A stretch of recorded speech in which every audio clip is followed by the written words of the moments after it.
Well, welcome back to part 2. And if you're surprised I said part 2, then go and look for part 1. And what I've got here, I've cut out a piece of plastic that slides in the back because I don't want to start gluing and foaming and silicone on the back of my tank in case I ever want to change it. I don't want to mess it up. So I've cut out a nice little thin piece of plastic. It's quite rigid.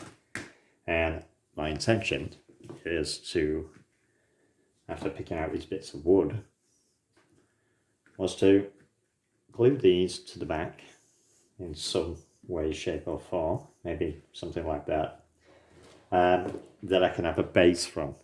And these, we want places like this where we can hold plants and whatnot, that hang down, maybe vines, I don't know yet.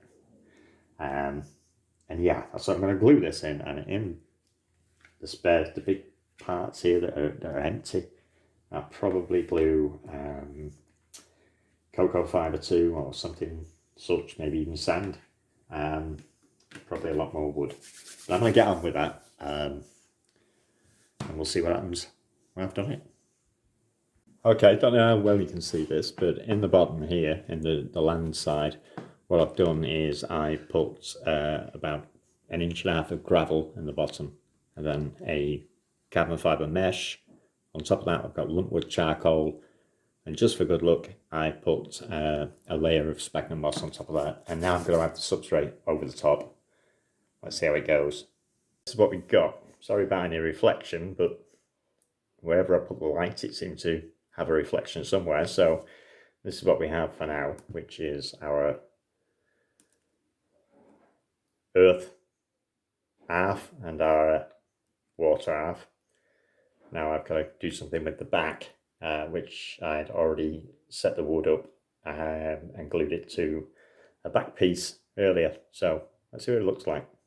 In the interest of this video not being 300 hours long, and I'm sorry about the lack of tripod use, but I haven't got much choice where it is, I decided to skip ahead a little bit by fixing in the back piece that I made earlier. This is just a piece of plastic that I cut out and I placed in. I've only glued 3 pieces of wood on here. This one, and this one.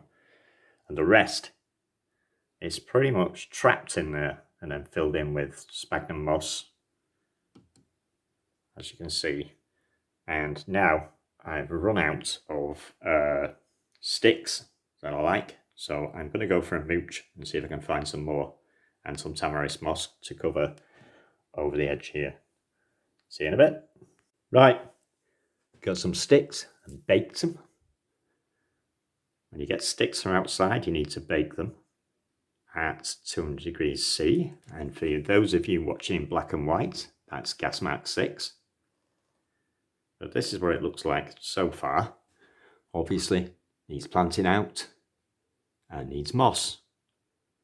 Now, what I wanted to do with this is not use any expanding foam, silicone sealant, or anything like that inside there. So this has all really been a struggle to keep everything going. I've used a bit of super glue, obviously, to hold the sticks together because I need these sticks hanging out for the praying mantis.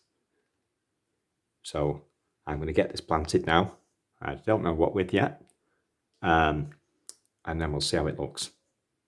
I decided on the plants, just a quick look at my stock, and I'm going to go for a peperomia. It's really weird, this one, I love it. A small leaf ivy, an asparagus fern, and of course, can't do anything without oak leaf creeping fig. This, I believe, is Ficus pumila variata, I think. Something like that anyway. But that's what's going in here. I'm going to plant them and I'll show you what it looks like. Okay, got some plants in here now. Got some ivy there in the background. I think looks cool. I love this asparagus fern. And I made little pockets with the branches at the top there to put oak leaf creeping fig in. So with a bit of luck, see if I can get further back for you. When I've added the moss, it should look pretty nice actually. There's plenty of places for the mantis to hang upside down and catch flies. See you in a minute.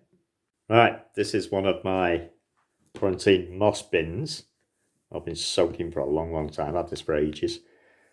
So we're going to add this tamarisk to there and see what it looks like. Look at that piece, lovely, beautiful. All right. Okay, with a bit of moss, this is what she looks like. Let's get a decent focus on that. And I want that moss there hanging over, just touching the waterline.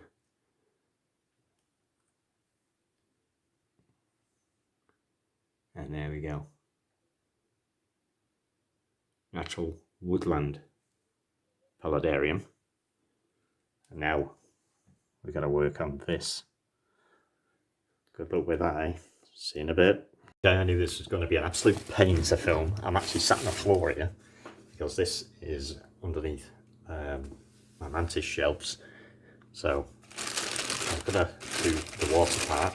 The first thing I'll do is add some sand, which is reptile sand. This stuff, which doesn't cloud the water, so it's a bit like aqua soil, but I wanted white, so, or as near as I could get. So I'm going to pop this in here.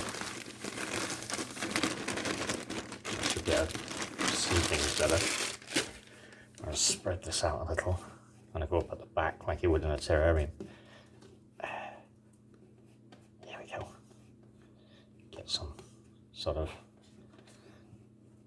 semblance. With a bit of luck, you won't be able to see these layers, although I don't think it really matters. It'll look too bad. So I'm going to leave the sand all choppy like that. Now I was going to put a bit of wood in there. I don't know whether to do that or not. Maybe later. I'm not at the moment. I'm just going to leave it as is. Because it's getting a bit late and it's gone a bit dark. And things are struggling. So I'm going to add some water. And the water is from my pond. It contains all sorts of creatures and God knows what. So I'm going to need some kind of paper. Be right back. I'm over here. I'm going to get paper out of the printer. There we go. I've stolen it. I've stolen paper from my wife's printer. So hold this up. And we're just going to pour the water in onto that paper there. Or the water I've got, at least. This has got duckweed in it. What else have we got? Bits of leaves. There's some plants in here as well. Pop them in. I'll put the plants in later. There's quite a lot in there. Yeah, there's all sorts of shrimps and stuff as well in there. So there we go. So okay, I should be able to take the paper out now, because I'm going to now add some more water. Again, from a pond, and this one's full of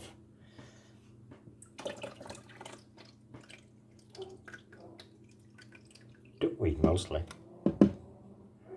Yeah, there we go. There's a lot of duckweed in there. There's probably a lot of other stuff in there. I'm going to get some more water. I think that looks at things. I didn't realise it was going to take this much water to fill this. So here's where the real bugs are. With the plants. So let's just pull these camembert out here. There's all sorts of plants in here. Yeah, I don't know, I just stuck my arm in and got a big load of God knows what. I'm thinking we can put this at the back. Oh look, frog bit. Yeah, that'll do. You'll float on the top, won't you? And this stuff, just a bit like grass really. It's got roots on that, I can plant that, so attempt to plant that in sand, which is pretty impossible. Right. I'm going to go and get some more water out of my pond. Be right back. I filled it, and as you can see, hopefully, There is quite a lot of life in there. So look round. Oh, that light's driving me mad. Yep, quite a lot of life in there. There's a nice big snail there. Upside down snail. But there's loads of shrimps and amphipods, I believe they're called. What's the point? And some rotifer. There's things whizzing around in there. But from the top, we have a nice pond. It just needs to settle down, I suppose. It's still quite murky. But at the end of the day, this is what we got. And down into here, to the depth. I have to sort a different light out. That one seems to freak out my screen. But yeah. Well, I hope that was fun for you. Wasn't for me. This is my Exoterra Paludarium. 2 foot by 1 foot. I shall come back to it at some other point. Let's see if I can just zoom in a little better. A bit bright, that, isn't it? And that's settling down nicely in there. All good. All good. Got a little pond going on. Doesn't look bad. And I'm going to be able to put my Ghost Mantis theca on the top there at the back. And when it hatches, I'll have a Ghost Mantis communal in there. And hopefully by then, yeah, I'll have some other things. Right, I'm going to add some springtails and the rest of some isopods. I'm going to go through all my isopods and pick out nice ones that I like, pretty ones, and I'm going to add them in there. And wait for the Ghost Mantis to hatch. And we'll see what happens with the water down at the bottom. So if you like this, please subscribe and do us a solid. Click share it to your social media. And I'll see you next time with some other insane idea I've come up with. See you later.